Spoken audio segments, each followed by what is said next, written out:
Fala pessoal, vamos dar prosseguimento então.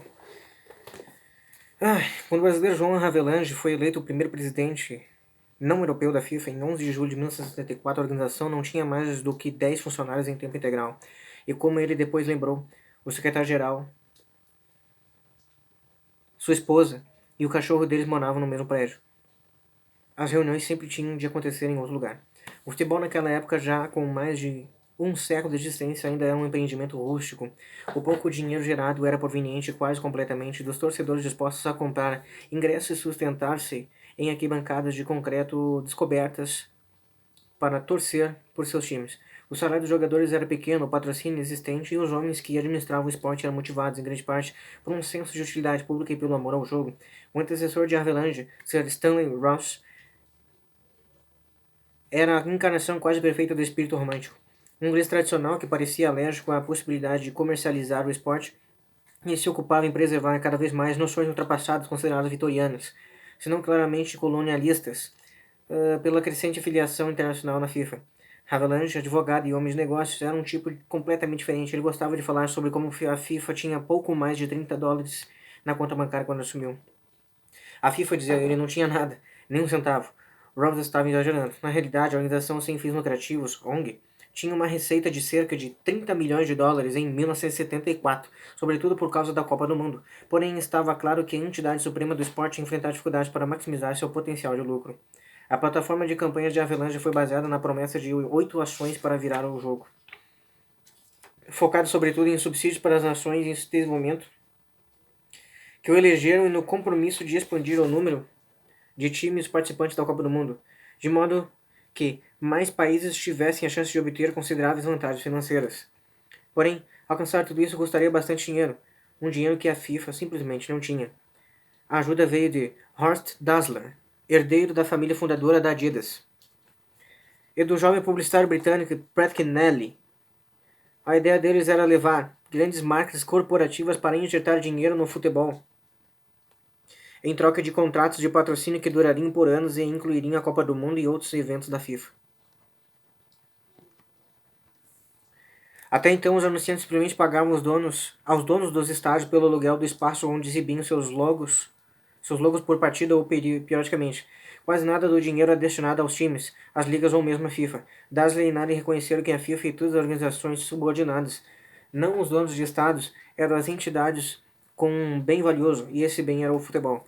As pessoas iam ao estádio por causa do futebol. O futebol era a galinha dos ovos de ouro. Como resultado, Dasley e Nari perceberam que as organizações de futebol poderiam reivindicar, pela primeira vez, o direito de controlar toda a publicidade e o patrocínio relacionados às partidas.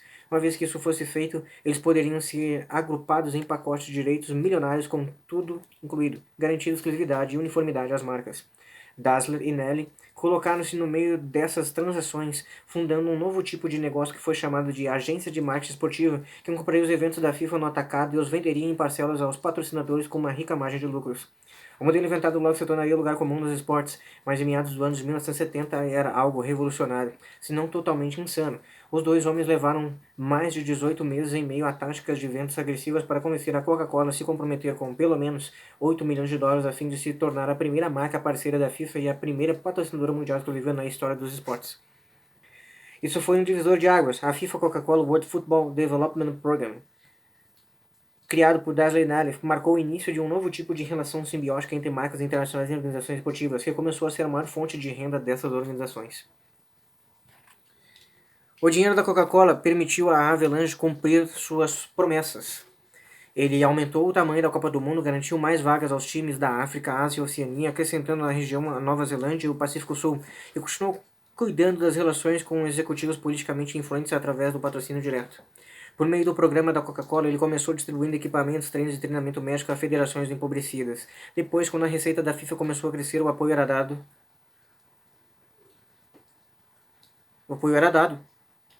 Ocorreu na forma de bolsas ou empréstimo para o desenvolvimento, que chegavam com pouca exigência a uma fiscalização praticamente inexistente. Havelange proveria de tudo para as associações membros e elas, obedientemente, o reelegeriam a cada 4 anos. Hegemonia, né? Interessante. Troca de favores. Tomar lá da cara até no Porto dos Esportes. Eram, em termos práticos, dinheiro em troca de votos. A crescente dependência em relação aos patrocinadores multinacionais significa que as missões, a imagem e atividades da FIFA, do Comitê Olímpico Internacional (COI) e de outras organizações similares seriam, cada vez mais, determinadas pelas motivações financeiras das grandes corporações multinacionais. E a explosão no preço dos direitos televisivos, que começou alguns anos após as tecnologias de transmissão global melhorarem, fortaleceria essa tendência. Enquanto isso, Dassler e Nally viam na Coca-Cola os fundamentos de uma nova era comercial, com empresas gigantes passando quantias cada vez maiores, ao passo que o marketing esportivo se encontrava no centro de tudo, controlando todos os aspectos dos negócios e, é claro, levando uma parte considerável dos ganhos. Nessa indústria emergente, a chave para o sucesso era controlar os direitos, a qualquer custo.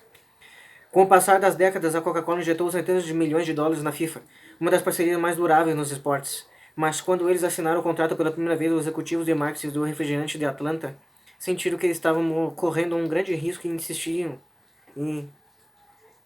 que Dassler e Nally encontrassem alguém para proteger seus interesses dentro da FIFA. O candidato ideal, todos concordaram, seria um suíço com experiência em relações públicas e administração. Uma pessoa leal que considerasse o esporte, sobretudo, uma atividade comercial.